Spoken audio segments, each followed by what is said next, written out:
कहानी की शुरुआत में हमें कॉबलर यानी मोची दिखाया जाता है जो एक के बाद एक जूता ठीक किए जा रहा था। काम करने में वो काफी तेज था, उसे इस चीज की काफी महारत थी। और ये मोची और कोई नहीं बल्कि हमारी कहानी का मेन कैरेक्टर मैक्स है। जूते ठीक करने के बाद जब वो अपनी दुकान से बाहर आया तो उसकी साथ वाली दुकान जो नाई की थी उसका मालिक वहाँ आता है जो काफी बूढ़ा था। वो मैक्स को कहता है कि बेटा तुम्हारी काफी उम्र हो गई है, ढूंढ लो कोई लड़की और कर लो शादी, कब तक ऐसी अकेली जिंदगी गुजारोगी। इस पर मैक्स जवाब देता है कि नहीं, मुझे जरूरत नहीं है शादी की, मैं ऐसे ठीक हूँ। जिसके बाद वो दोबारा से दुकान के अंदर जाकर बाकी जूते ठीक करने लग जाता है। जहाँ तभी उसकी दुकान पर एक गुंडा आया जो अपनी जूती पॉलिश करवाने आया था। मैक्स जब उसकी जूती पॉलिश कर रहा था तो वो गुंडे की घड़ी को गौर से देखने लगता है क्योंकि वो उसे बहुत अच्छी और कीमती लग रही थी। ये चीज गुंडे ने नोटिस कर ली थी और वो मैक्स से पूछता है, अरे भाई इतने गौर से क्या देख रहे हो? ये मेरे पास एक घड़ी नहीं है बल्कि इसके जैसी ढेर सारी घड़ियाँ मैंने जमा की हुई है जो सारी बहुत कीमती है। वो इतने कीमती है कि मैं उनसे जो चाहिए वो खरीद सकता हूँ, यहाँ तक कि तुम्हारी 7 नस्लों को भी। अपने जूते पॉलिश करवाने के बाद वो मैक्स को एक जोड़ी जूतों की देता है,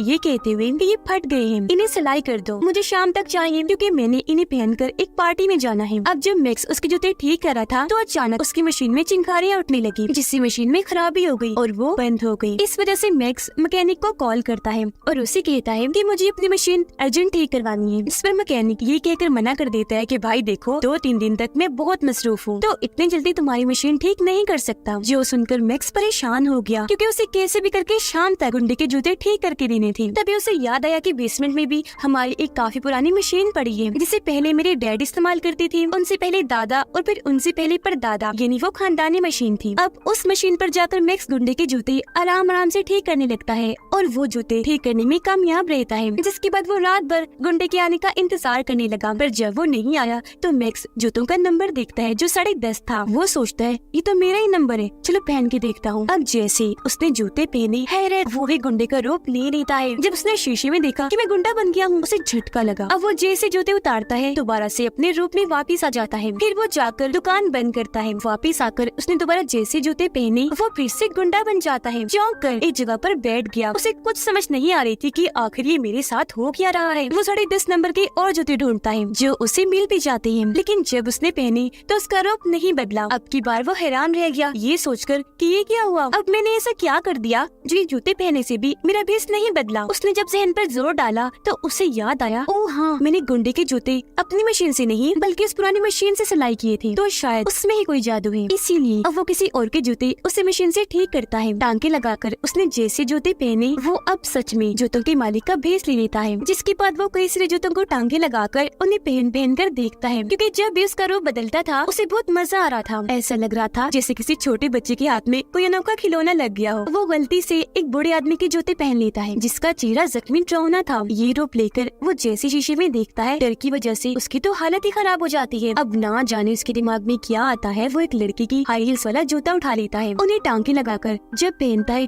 तो वो उसी औरत का रूप ले लेता है जो औरत जवान नहीं थी बल्कि उसकी उम्र थी। अब अपने इस रूप को भी देखकर वो खुश होने लगा था। अब वो एक बूढ़े आदमी का रूप लेकर नाई की दुकान पर जाता है ये चेक करने के लिए कि वो मुझे पहचानता है या नहीं, पर नाई अंकल तो उसे जरा भी नहीं पहचान पाते, जिससे दिल ही दिल में वो खुश होने लगता है। अब वो भेस बदल कर जाता है एक महंगे होटल जहाँ से वो बहुत सारा महंगा महंगा खाना ऑर्डर करता है और उन्हें खूब मजे लेकर खाता है। और जब बारी आती है बिल देने की तो वो चुपचाप वॉशरूम में जाता है और अपने जूते पहनकर अपने रूप में आ जाता है और बगैर बिल दिए वहाँ से चला जाता है। अब आगे जब वो सड़क से जा रहा था तो उसकी नजर एक अमीर आदमी पर जाती है जिसकी गाड़ी उसे पहले ही नजर में बहुत पसंद आ गई थी, इसीलिए वो उस आदमी का पीछे करने लगता है। वो फिर गुंडे का रूप लेकर उसके पास जाता है और उस अमीर आदमी से पूछने लगता है, भाई आपके जूते का नंबर क्या है? अब वो अमीर आदमी जिस गुंडे से डरता था झट से बता देता है 10:30 है नंबर मेरा। जिस सुनकर मैक्स मोची कहता है परफेक्ट है, जबरदस्त, तो अब जल्दी से अपने जूते उतार कर मुझे दे दो वरना यही तुम्हारी जान ले लूंगा। अब वो पहले ही डरा हुआ था इसीलिए फौरन ही अपने जूते उतार कर उसे दे देता है। जूते पहनने के बाद उस आदमी का रूप लेकर उसकी गाड़ी में बैठ जाता है और रात भर उसकी गाड़ी में सैर करता है। मस्ती से गाड़ी चलाता है क्योंकि उसे बहुत मजा आ रहा था। इस वजह से भी वो खुश था क्योंकि अब से पहले वो तो बस आम लोगों के जूते ही पहन चुका था। आगे वो अपने घर जाता है जहाँ वो उसकी बूढ़ी माँ को देखती है जिनसे वो बहुत प्यार करता था, पर आजकल बेचारी बहुत बीमार रहने लगी थी, बिस्तर पर ही पड़ी रहती है। वो अपनी मॉम से पूछता है कि माँ अगर जिंदगी में आपको किसी जैसा बनने का मौका मिलता तो आप क्या बनती? जिस पर उसकी मॉम जवाब देती है, कुछ भी नहीं बेटा, मैं तुम्हारी माँ बनकर ही खुश हूँ, लेकिन अगर ऐसा मुमकिन होता तो मैं आखिरी बार तुम्हारी डैड की शादी न करना पसंद करती। लेकिन क्योंकि तुम्हारे डैड तो मर चुके हैं तो ये चीज तो मुमकिन ही नहीं। अगले दिन मैक्स जो अपनी दुकान पर था तो एक बहुत ही खूबसूरत लड़की उसकी दुकान पर आती है अपने दोस्त के जूते ठीक करवाने के लिए। मैक्स उसे देखता ही रह गया, फिर कहता है मैम आप बिल्कुल भी परेशान मत होइए, मैं इन जूतों को एकदम फिट करके रख दूंगा, वो भी बहुत थोड़े ही टाइम में। फिर शाम को लड़की की दोस्त के जूते ठीक करके वो उन्हें खुद ही पहन लेता है और उसके दोस्त का रूप लेकर लड़की के घर पहुंच जाता है जहाँ वो वॉशरूम में नहा रही थी। तो वो भी अंदर घुस जाता है। अब तभी मैक्स को याद आता है कि अगर ये जूता गलती से भी उतर गया और लड़की ने मेरा असली रूप देख लिया तो मेरा ये खेल खत्म तो होगा ही, साथ ही मैं जेल भी चला जाऊंगा। इस वजह से वो काफी डर गया, जल्दी से वहाँ से भागकर अपनी दुकान पर आ जाता है। यहाँ आज वो अपने डैड के जूतों पर टांके लगाकर उन्हें पहन लेता है और बन जाता है बिल्कुल अपने डैड जिन्हें वो बहुत याद किया करता था और बहुत प्यार भी करता था। फिर अपने बाप का ही रूप लेकर वो घर पहुँचा जहाँ उसकी मॉम अपने हस्बैंड को दोबारा जिंदा देखकर हैरान और परेशान रह जाती है, पर वो बहुत खुश भी थी। इसके बाद ये दोनों एक साथ डिनर करते हैं जो उसकी मॉम की ख्वाहिश थी और बहुत सारी बातें भी। फिर मैक्स अपनी मॉम को उनके कमरे में सुला देता है और अपने डैड के जूते उतारकर वापस अलमारी में रख देता है। अगली सुबह जब वो अपनी मॉम को जगाने गया तो ये देखकर उसे धक्का लगा कि मेरी मॉम तो गुजर चुकी है, जिससे वो बहुत टूट गया और उनके पास बैठकर रोने लगता है क्योंकि उसका इस दुनिया में अपनी मॉम के अलावा और कोई नहीं था। वो फिर अपनी मॉम का फ्यूनरल करता है, यानी उन्हें दफन वगैरह, जहाँ पर बहुत सारे लोग आए हुए थे। सब मैक्स को इतना दुखी पाकर उसे सहारा देने के लिए आते हैं। इसके कुछ दिन के बाद जो अपनी दुकान पर गया तो वहाँ गुंडा आकर उस पर गुस्सा करने लगता है, कहने लगा भाई तुम्हारे साथ मसला क्या है, मैं पिछले एक हफ्ते से तुम्हारी दुकान के चक्कर काट रहा हूँ पर हमेशा दुकान बंद होती है, कहाँ थे तुम और मेरे जूते कहाँ हैं, ठीक भी किए या नहीं। जिस पर मैक्स जवाब देता है भाई वो दरअसल मेरी मॉम की मौत हो चुकी थी इसलिए मैं दुकान नहीं खोल पा रहा था। गुंडा बोला तो ये बात है, अफसोस हुआ सुनकर, पर अब जल्दी कर मेरे जूते दे। मैक्स बोला अच्छा तो पहले वो पर्ची दो जो मैंने तुम्हें रसीद के तौर पर दी थी। गुंडा कहने लगा पर्ची, कौन सी पर्ची, मेरे पास कोई पर्ची वर्ची नहीं है। मैक्स कहते हैं तो फिर ठीक है, अगर पर्ची नहीं है तो फिर जूते भी नहीं है। ये सुनकर तो गुंडे को बहुत गुस्सा आ जाता है, इसीलिए उसे धमकाने लगा कि बच्चों अगर तो कल तक मेरे जूते ना मिली तो तुम्हें भी मार कर तुम्हारी माँ के पास भिजवा दूंगा, फिर वहाँ बैठकर बनाते रहना ये पर्ची वर्ची। ये कहने के बाद वो यहाँ से चला जाता है। उसके इस बर्ताव पर मैक्स को बहुत गुस्सा आया, इसीलिए वो अपने कस्टमर का रूप लेकर उसका पीछे करने लगता है। अब वो हमेशा अपने पास लोगों के जूते रखता था, इसलिए बार बार बेस बदल कर उसका पीछे करने लगा ताकि गुंडे को उस पर शक न हो। पीछा करते करते उसे पता चला कि ये गुंडा तो बहुत ही खतरनाक इंसान है जो लोगों से मारपीट करके जबरदस्ती पैसे वसूल करता है। अब आगे जब गुंडा किसी काम के सिलसिले में वहाँ से जाता है तो मैक्स उसका रूप लेकर उसके घर में घुस जाता है जहाँ उसे गुंडे की दोस्त मिलती है जो उस पर गुंडा समझकर बहुत गुस्सा करने लगी क्योंकि गुंडे का बर्ताव उसके साथ ठीक नहीं था। तो वो यहाँ से घर छोड़ के चली जाती है। उसके जाने के बाद मैक्स पूरे घर की तलाशी लेता है जहाँ उसे एक ब्रीफकेस मिला जिसके अंदर बहुत सारी गन्स पड़ी हुई थी जो देखकर उसकी आंखें खुली की खुली रह जाती हैं। अब उसे नहीं पता था कि इन गन्स में से एक गन करंट का झटका लगाती है जिससे इंसान बेहोश हो जाता है। इस चीज से अनजान वो अपने ही हाथ पर गन को टेस्ट करता है जिससे उसे इतना जोर का झटका लगता है कि वो कई घंटों के लिए वहीं गिरकर बेहोश हो जाता है। काफी घंटों के बाद जब उसे होश आई तो वो जल्दी से गुंडे का रूप लेकर वहाँ से निकलने लगता है, लेकिन उसने जैसे दरवाजा खोला सामने असली वाला गुंडा खड़ा था। अब अपने बेरोपिये को अपने ही घर में पाकर उसे बहुत बुरा लगा। उसे हैरत तो हुई लेकिन वो उस पर झपट पड़ता है, उसे बहुत सारे मुक्के मारता है और जान से मारने की कोशिश करता है, पर उससे पहले ही मैक्स झटकी वाली गन से उस पर शूट करता है। गुंडे को भी जोरदार झटका लगा जिससे वो वहीं गिरकर बेहोश हो जाता है। इस चीज का फायदा उठाकर मैक्स जल्दी से उसे रस्सियों की मदद से बांध देता है। आगे जब गुंडे को होश आई तो वो अपने सामने एक बच्चे को पाता है जो जाहिर है और कोई नहीं बल्कि मैक्स ही था। वो गुंडे से कहता है कि देखो भाई मैं तुम्हें कोई नुकसान नहीं पहुँचाऊंगा, तो मुझे बस इतना बता दो कि वो तुम्हारी महंगी महंगी घड़ियां कहाँ रखी है। इस पर गुंडा हंसने लगा ये कहते हुए कि मैं तो नहीं बताऊंगा और हाँ बस मुझे यहाँ से निकलने दे, फिर देखना मैं तुम्हें जान से मार डालूंगा। मैक्स हंसते हुए बोलता है पागल हो क्या, तुम रस्सियों में बंधे हुए हो, मुझे मारने के लिए तुम्हें पहले इन रस्सियों से आजाद होना पड़ेगा। जिसके बाद वो उसी औरत का रूप लेकर दोबारा से गुंडे के पास आया और उसे धमकाने लगता है कि जल्दी बता दो वो घड़ियां कहाँ रखी है वरना मैं तुम्हारा वो हाल करूंगा कि तुम याद रखोगे। इस धमकी से गुंडा थोड़ा घबरा गया, इसीलिए उसे घड़ियों का पता बता देता है कि वो कहाँ है। घड़ियां लेने के बाद मैक्स वहाँ से जाने ही वाला था कि तभी वो दरवाजे के सुराग से देखता है कि बाहर भी तो लड़के खड़े हैं जो गुंडे ही लग रहे हैं। इसीलिए वो वापस गुंडे के पास आकर पूछता है ये दोनों कौन है। इस पर गुंडा जवाब देता है कि ये दोनों मेरे ही लड़के हैं जो मेरे एक इशारे पर किसी को भी कहीं भी मार सकते हैं। इस पर गुस्से में मैक्स उससे पूछता है कि बकवास बंद करो, अपनी तारीफें करना बंद करो, बताओ कि ये यहाँ क्या करने आई है। गुंडा जवाब देता है वो दरअसल हमें किसी को मारने का कॉन्ट्रैक्ट मिला है तो उसके एडवांस पैसे लेने हमने जाना है, तो ये लोग बस मुझे लेने ही आए हैं। हैरान होते हुए मैक्स पूछता है, पैसे? कितने एडवांस पैसे? गुंडे ने जवाब दिया, $50,000। अब इतने सारे पैसों का सुनकर मैक्स तो खुशी से झूम उठता है। उसकी तो जैसे लॉटरी ही लग गई थी, क्योंकि इतनी बड़ी रकम उसने आज से पहले कभी देखी भी नहीं थी। इसीलिए वो झटकी वाली गन से दोबारा से गुंडे को बेहोश करता है और उसका रोप लेकर उन लोगों के साथ चला जाता है। एडवांस पैसे लेने के लिए वो उसे इस शहर की सबसे अमीर शख्स के घर ले जाते हैं, जहाँ उसकी मुलाकात एक औरत से होती है जिसका नाम ग्रीन बेल्ट था। वो उसे $50,000 देकर कहती है, ये लो एडवांस पेमेंट, बाकी काम होने के बाद अगर कोई गड़बड़ ना हुई तो। ये पैसे लेने के बाद वो औरत का रोप लेकर दोबारा से गुंडे के घर जाता है घड़ियां लेने के लिए। पर जब वो घर आया तब तक गुंडा खुद को रस्सियों से छुड़वा लेता है। अब इसने जैसे दरवाजा खोला वो इस पर गन तान के खड़ा हो जाता है, फिर इस पर झपट कर जमीन पर गिराकर मारने की कोशिश करने लगता है। इस दौरान मैक्स खुद को बचाने के लिए बार बार अपने पैर जमीन पर पटक रहा था, जिससे उसका एक जूता निकल गया और बस ऐसा होते ही वो अपने असली रूप में आ जाता है। इसे देखकर गुंडा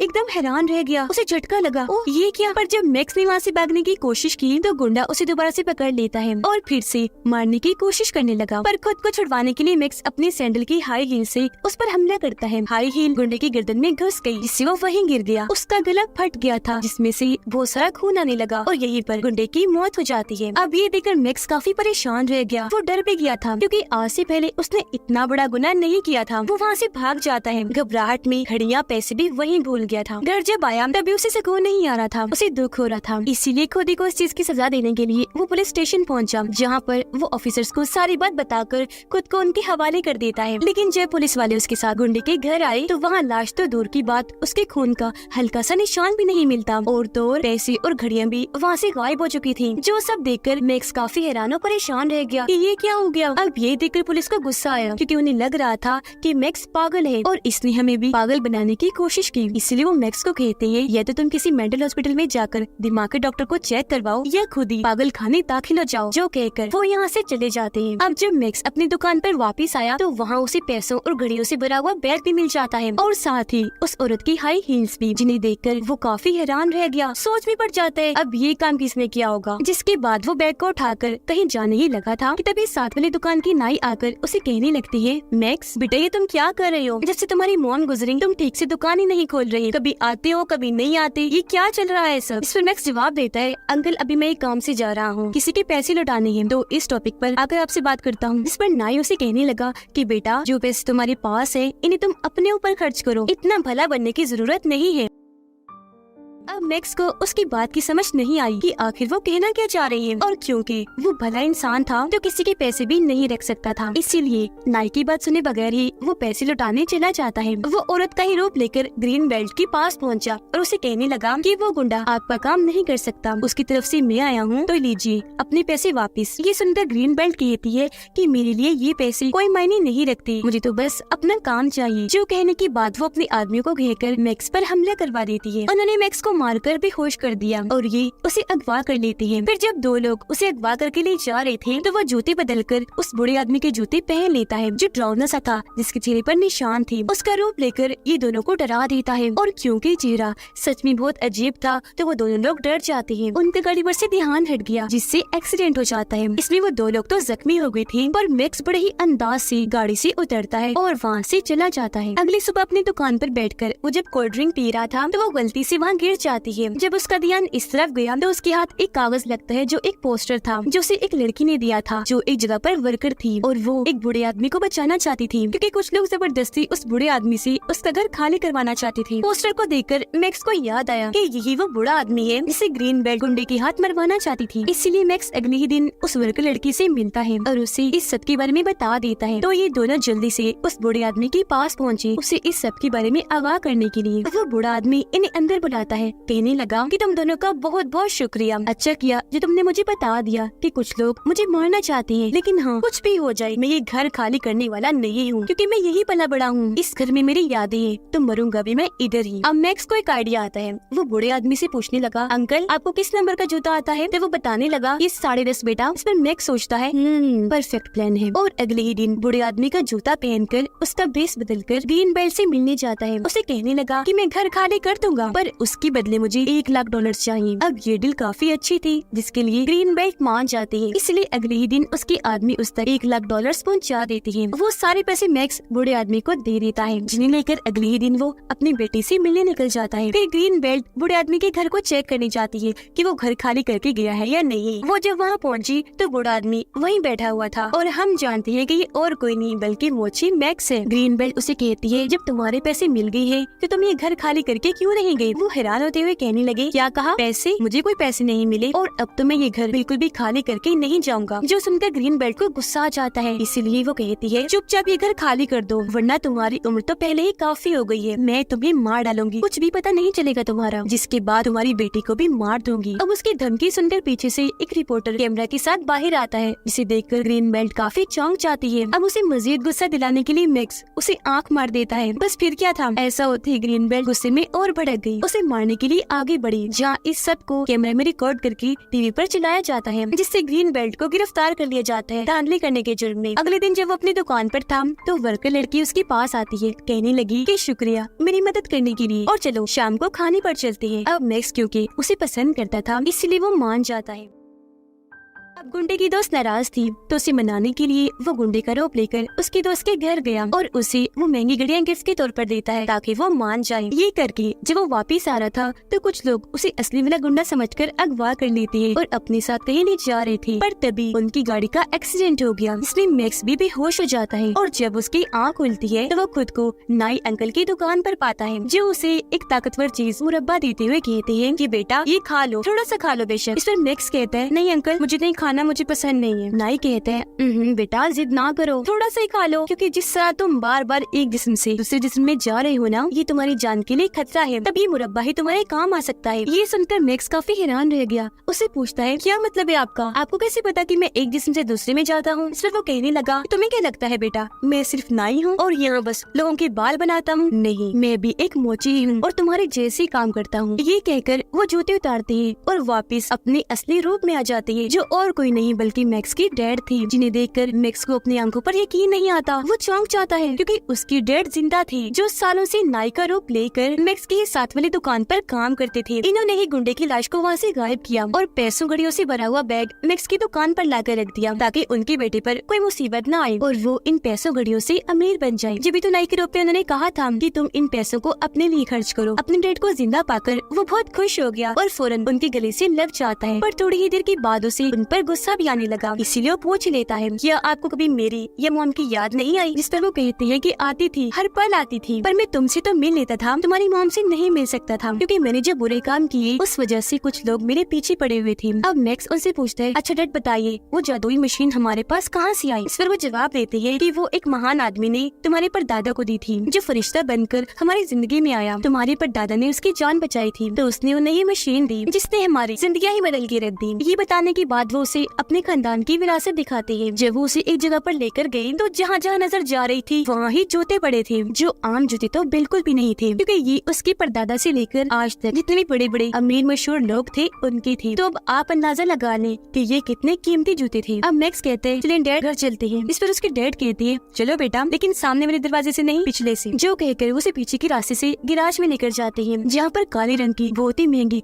खूबसूरत गाड़ी खड़ी थी, जिसे चलाना हर किसी का सपना था। और इसे चलाने के लिए उसके डैड ने एक बहुत अच्छा ड्राइवर भी रखा हुआ था। जिसके बाद उसके डैड बताते हैं कि बेटा हमारा इसके अलावा और भी काफी बड़ा बिजनेस है। तुम्हें अभी तक यही पता होगा कि हम सिर्फ जूते सीने का काम करते हैं, पर सिर्फ यही नहीं, हम ड्राई क्लीनिंग का भी काम करते हैं और हमारे पास जितने भी लोगों के कपड़े आते हैं उन्हें भी हम इस मशीन से टांका लगाकर अपने मकसद के लिए इस्तेमाल करते हैं। तो बेस बदलने वाला चक्कर न सिर्फ जूतों के साथ है बल्कि कपड़ों के साथ भी है, और कपड़े भी अमीर अमीर बड़े लोगों के हैं। तो हम दुनिया में किसी भी इंसान का रूप लेकर वो बन सकते हैं, जो कोई आम बात नहीं, एक बहुत बहादुरी ताकत की बात है। ये बताने के बाद वो अपनी इस गाड़ी में बैठकर यहाँ से घर के लिए निकल जाते हैं। ये जिंदगी उन्हें बहुत खुशियाँ देती है, वो सुकून से अपनी जिंदगी गुजार रहे थे। और इसी के साथ ये फिल्म इधर ही खत्म हो जाती है।